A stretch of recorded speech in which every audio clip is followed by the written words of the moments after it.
Hi, I'm Tim Sales. This short clip is to respond to the claim most people fail at MLM or network marketing. My first thought on this is to question who would make this claim. Please ponder that. It should reveal to you that the person is pretending to be a victim. My guess is someone is simply trying to justify why they quit network marketing or never started. If you looked at the statistics of how many people make money compared to how many don't make money in network marketing, you could draw the conclusion that yes, less people make money than do not. But why people act as though this is any different than anything else is unknown to me, because the same could be said about anything people attempt. By the way, every time I say fail, I want you to picture the word fail in quotes. I'll explain why in a couple of minutes. Factually, most people who open a stock trading account fail at trading stocks. Most people who get into real estate fail at selling even one real estate property. Most people who want to sing at the opera fail. Most people who want to play professional sports fail. Most people who want to start a business fail. Most people who want to play a musical instrument fail. Most people who want to get into shape fail. So while it's true that most people fail at network marketing, it's also true that most people fail at every pursuit. The wise and logical thing to do is not look at the percentage that failed, but to look at what they did to fail versus what people that succeeded did to succeed. For those who have never been in network marketing, please allow me to explain to you how misleading this claim that most people fail actually is.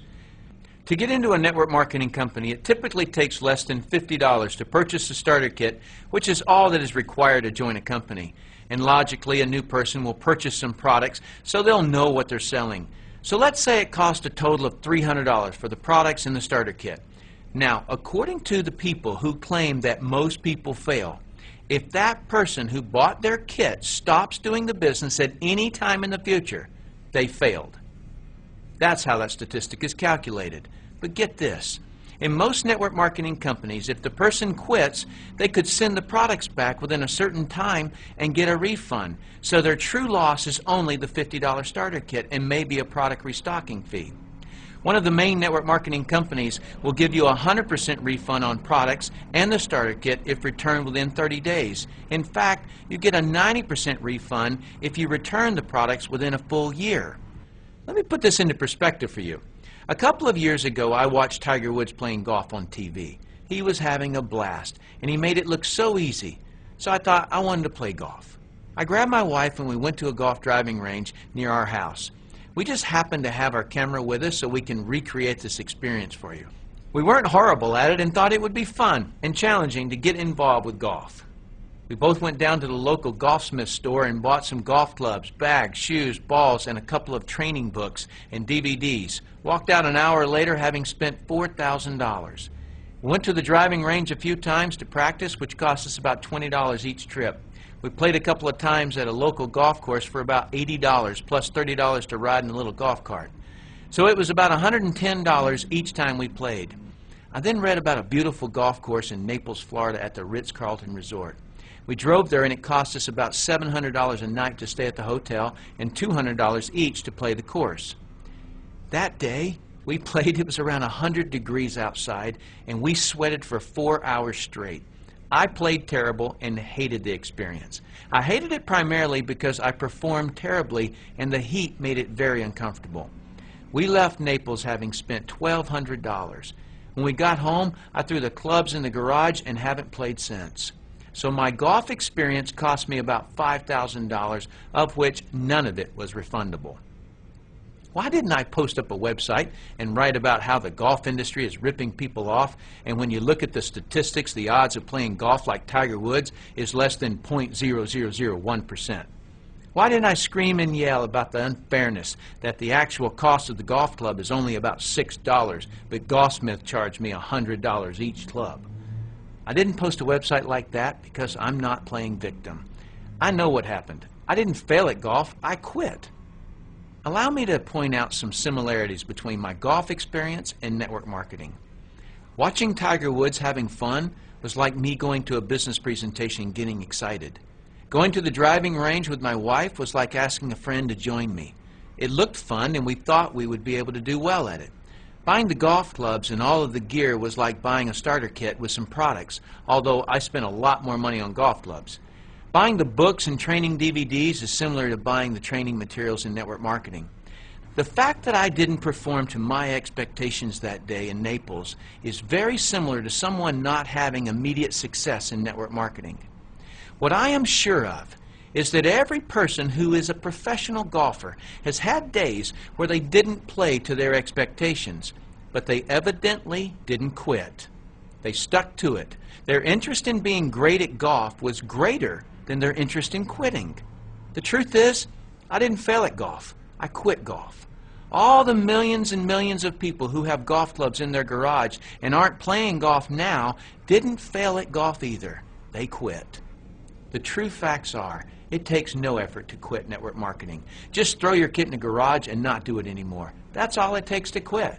So when you hear people claim that most people fail in network marketing, picture all the golf clubs in people's garages, all the gym memberships that are inactive, all the in-home exercise equipment that have clothes hanging on them and haven't been used in months, all the musical instruments sitting unused in their cases, and all the real estate no-money down seminar tape sets sitting in the closets or on the bookshelves unused. If someone is going to claim to you that most people fail or most don't make money in network marketing, ask them to put it into perspective compared to all the other things people attempt to do. If they have integrity, they will say, it isn't any different. Most people quit at everything. In fact, in my early days, I did quit network marketing for about 2 weeks, then decided that I wasn't going to quit because it was my only shot at making big money. I devoted myself to learning the business and went on to earn a lot of money, just like anyone who has ever accomplished great things in their life. The decision someone makes on the day they get involved or the day they buy a business starter kit is not the important one. The important one is the decision they make when they realize what it's really going to take to succeed. If Tiger Woods could have walked on the golf course and played as well as he does with only a couple of months of practice, Nike wouldn't pay him $100 million to wear their logo. Tiger is great because he worked his guts out. Network marketing isn't any different. Business, very simply, is a person or a company making people's lives better. What one needs to learn to accomplish that in network marketing is communication skills. And communication skills are just like a golf swing. It's something you learn, not something you're born with. My point in having you visualize the word fail in quotes is that people don't fail at things. They quit before they've learned the necessary skills to do them. That's all. So quitting is not the same as failing. While I'm on this issue, let me also comment briefly on the claim your odds of making big money in MLM are slim to none. I'm sorry to be disrespectful to the people who make this claim, but this is an irrelevant claim. If I want to get fit, what are the odds that I actually will? Huh? That seems like an irrelevant question, doesn't it? Why? Because odds have nothing to do with me getting off the couch and tossing the potato chips in the trash. Odds are incorrectly used when performance can alter the odds.